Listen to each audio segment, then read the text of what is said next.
Chapter 6. Before we see her, I just want to ask you one thing, said my dad in the elevator of the building on Lake Store Drive where Grandma Leah lives. What's that? I asked. Grandma Leah is in her 80s. Do you really think it's safe to tell a man in her 80s that her dead father is now a cat? Grandma Leah is a very peppy, open-minded person, I replied. I'm sure she'll take the news okay. The elevator doors opened in the 7th floor and we walked down the hall to Grandma Leah's apartment. My dad carrying our luggage and me carrying a carrier with great-grandpa Julius in it. Grandma Leah was so happy to see us. She kept hugging and kissing us all over the place. When we were all settled in her apartment, she noticed the cat carrier for the first time. Don't tell me you brought an animal all the way to Chicago, she said. Not just any animal, Grandma, I said. A very special animal. Special in what way? Asked Grandma Leah. Special in the way that he is not only a cat. He is also a member of our family, I said. In other words, you love him so much you feel he's a member of our family? Asked Grandma Leah. I looked at my dad and looked back at Grandma Leah. No, I said. I mean he really is a member of our family. And with that, I opened up the cat carrier. Grandma Leah and great-grandpa Julius took their first look at each other. Grandma Leah, I said, I believe this is your father, great-grandpa Julius. Grandma Leah stared at the cat in silence for a moment and then shook her head. No, she said, I don't believe it is. My father was taller. Leah, dear, said great-grandpa Julius, it's so wonderful to see you again. How have you been all these years, my darling? It's talking to me, said Grandma Leah in a very strange voice. A cat is talking to me in the English language. He is, I said. Leah, dear, said great-grandpa Julius, I may be a cat, but I'm also your father. It's still talking to me, said Grandma Leah. Am I right about this? That a cat is still talking to me? You're right, I said. Tell the cat I said it's not my father, she said. Why don't you tell him yourself? I suggested. I don't talk to cats, said Grandma Leah in the same strange voice. Grandma Leah says you're not her father, I said. I heard her, said great-grandpa Julius. What am I, deaf? Then the cat softened his voice. Leah, dear, don't you remember me? It's Daddy. Tell the cats I said that we never called my father by the name of Daddy, said Grandma Leah. Ask it what we called my real father. She says, what name did you call you? I asked. I heard her. Great-grandpa Julius' voice was rising. You don't have to repeat everything she said.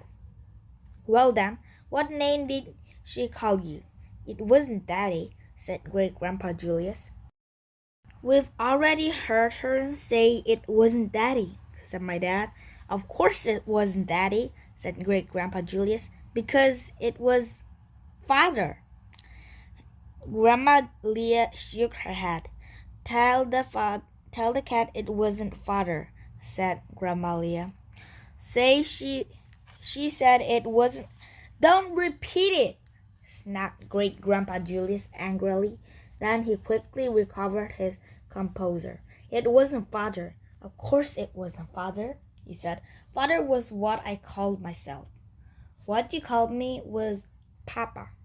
Tell the cat it wasn't Papa, said Grandma Leah. Oh boy, said great-grandpa Julius. Could I ever use a good cigar or a glass of scotch right about now? Leah, dear, I'm over 100 years old. I've been a caterpillar, a moth, and a mouse. A mouse. I died many times, so my memory isn't quite what it used to be. Could you please give me a break here and tell me what you used to call me? Go on, Grandma Leah, I said. Tell him what you used to call him. I didn't call a cat anything, she said. I called my father, my real father, my human father, Poppy, Snot, Smokey, said Great Grandpa Julius. He waved his paw dismissively. How far is Poppy from Papa? Wait a minute, said Grandma Leah. I just realized something. What's that? I said. Did the cat say he'd wanted a good cigar or a glass of scotch? That's what he said, I said. My father, Julius, never smoked cigars, and he never drank scotch. You know who smoked cigars and drank scotch? Who? I said. Who? Said my dad. A black sheep of the family. That's who. Your cat is a liar, Zack. He's not my father, Julius, at all. He's your grandpa's no-good father. He's Great-Grandpa Maurice. Chapter 7. Is what Grandma Leah says true? I demanded of the large gray tomcat. Are you my grandpa's no-good father, Maurice? Now, hold your horses, Sonny. Hold your horses, he said. First of all, where does she get off calling me a no-good? Where do I get off? Said Grandma Leah angrily. I'll tell you where I get off. You took $30,000 of my father's money to work on your crazy inventions. Then you left town, disappeared. We never heard a word from you again. We all turned to the cat. What inventions? I asked. I'll tell you what inventions, said Grandma Leah. A hairpiece of bald eagle was one. Who would ever buy a hairpiece for bald eagle? I asked the cat. Well, that was the problem, said the cat. Then there was a dog whistle. Grandma Leah went on. Only dogs were supposed to be able to hear it. That sounds better, I said, except for one little thing, she said. The cat looked embarrassed.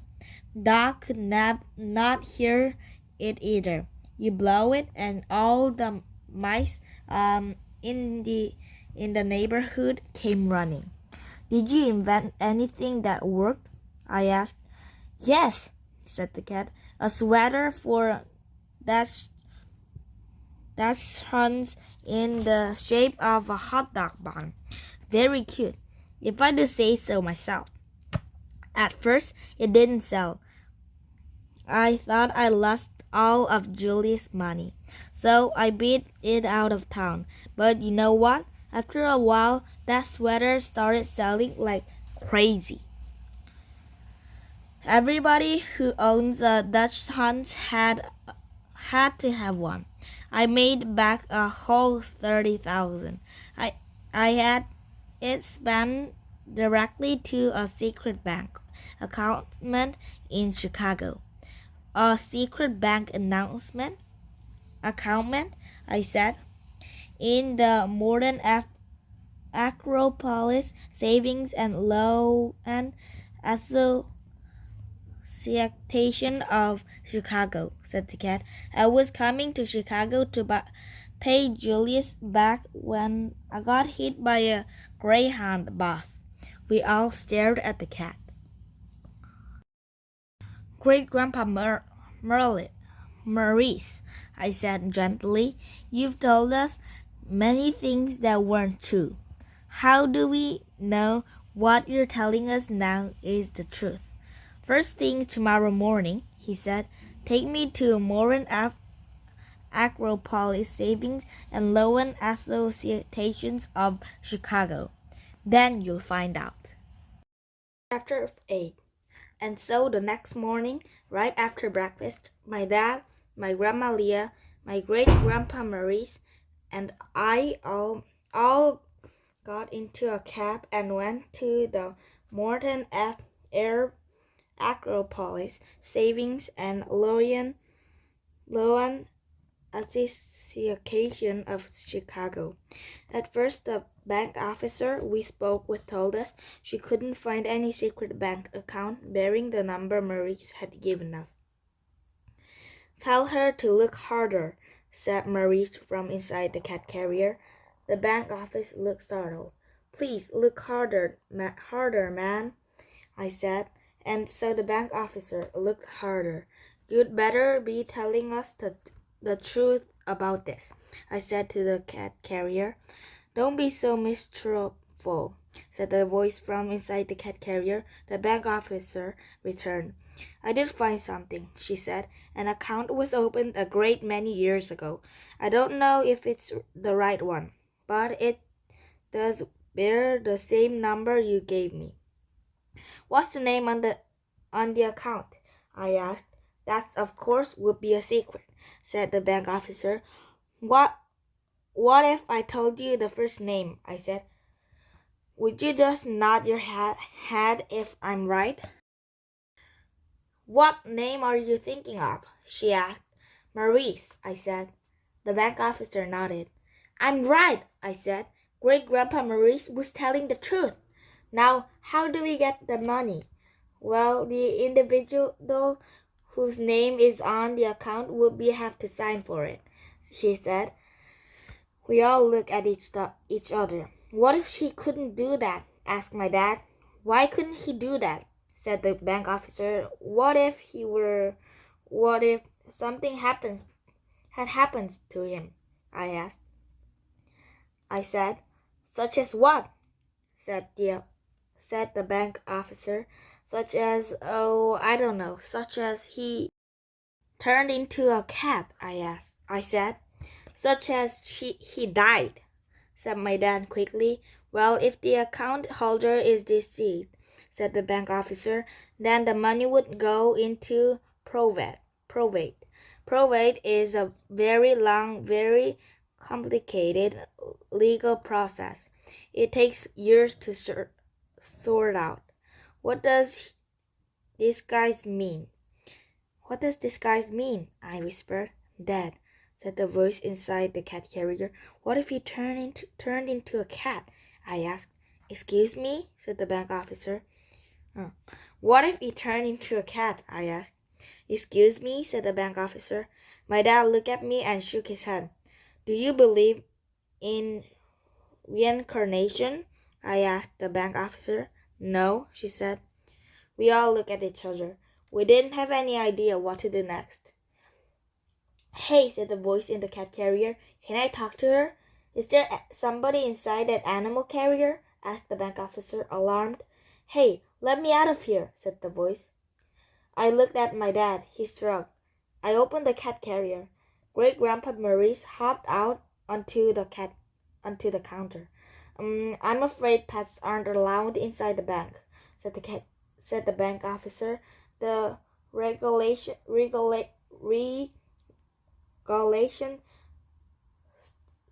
specifically forbid."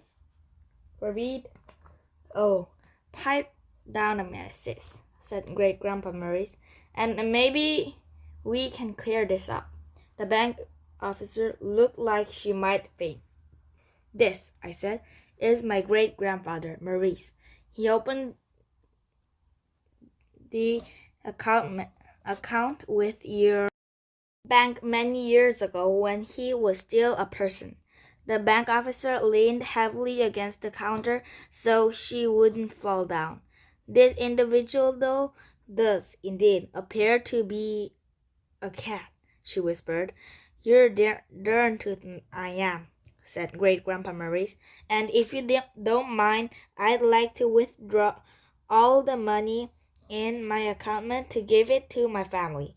Are you able to sign for it? She whispered, barely able to speak. Hey, dollface, he said, I'm a cat. Maybe you noticed. I don't happen to have an obfuscatable thumb, so I can't hold a pen. If you're unable to sign, she whispered, would you be unable to give you the money? Why the heck not? He asked. It would not be consistent with company policy, she whispered, her eyes now squeezed shut. Then how's about changing company policy? He said. From now on, anytime somebody gets reincarnated as a cat and comes in to get his money, all he has to do is ask for it. What do you say? The bank officer took a deep breath. I just don't know if we can do that, she said. Okay then, get me Morty, said Great Grandpa Maurice. Who's Morty? asked the bank officer. Who's Morty? repeated Great Grandpa Maurice. You mean you say you don't know Morton Acropolis, the founder of the bank? And with that, the cat leapt off the counter and hoot-footed it down the hall. Now, just a minute there, the bank officer called after him. I can't let you. Great Grandpa Murray stopped in front of a fancy door. It said Morton Acropolis in the front. Hey, Morty, yelled Great Grandpa Maurice. You in there? Maurice? Called the surprised voice from inside the office. Maurice, is that you? The cat pushed the founder's door open with his nose and walked inside. My dad, Grandma Leah, and I followed close behind. The bank officer came right after us. Behind the long desk that looked like some kind of antique sat the oldest man I had ever seen. He was also one of the shortest. I doubt if he was a lot taller than me, and he had on a pair of glasses with amazingly thick lenses. Hey, Maury, great to see you, said the cat. Maurice, you old dog, is that you? Cried Mr. Acropolis. He squinted through his glasses and peered over the top of his desk. My eyes aren't what they used to be, but I recognize that voice anywhere, even after all these years. So, how have you been, Morty? Never mind me. What about you, Maurice? I heard you were dead. I was, said the cat, but I'm better now. Listen, Morty, I got a problem. Maybe you can help me. For you, Maurice? Anything. What can I do? Sir, said the bank officer, do you realize you're talking to a quiet Lola, snapped the old man. I hadn't seen this man in ages. But he's not a man, sir, said the bank officer. He's a... Quiet, shouted Mr. Acropolis. Go ahead, Maurice. What can I do for you? It's the money I made on the hot dog sweater, Morty. I'd like to withdraw it from my account. But this young lady here tells me I can't. Poppycock, rolled Mr. Acropolis. I invested in that hot dog sweater myself. Smartest move I ever made. Give the man his money, Loda. But Mr. Acropolis, he's unable to sign for it. Why's that? He can't hold a pen in his paws, she said.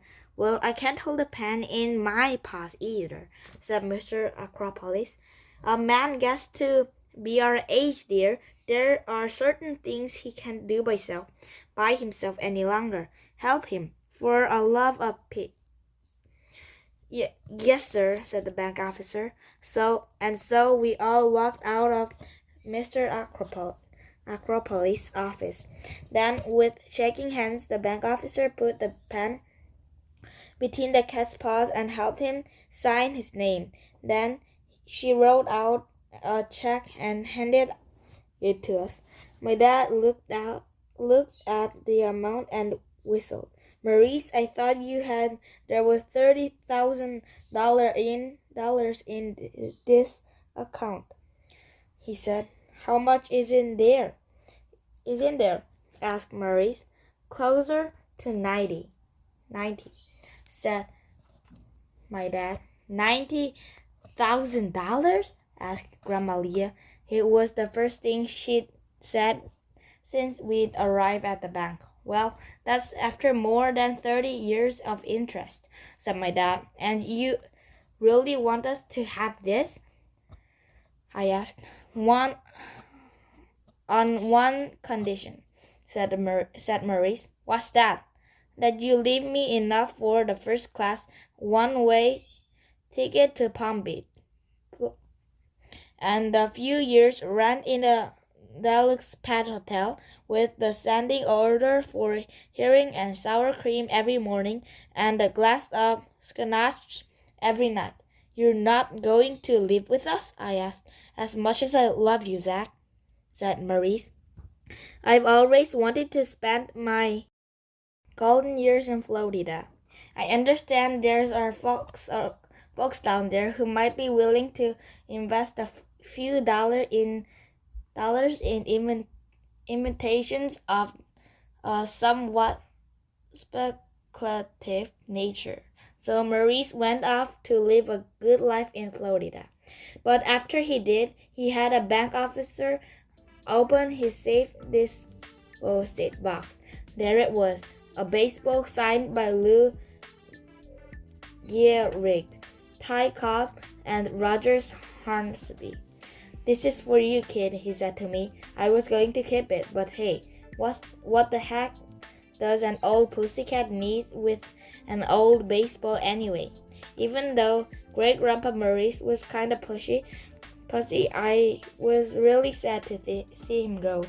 Hey, Zack, he said, cheer up. Now you can go back to the animal shelter and get the little tuxedo kitten you were looking at. But you said he has fleas and worms and never learned how to use the litter box, I replied. Maybe so, he said, but there's one thing about him that might make you overlook at him. Look all that. What? In a former life, he was Babe Ruth.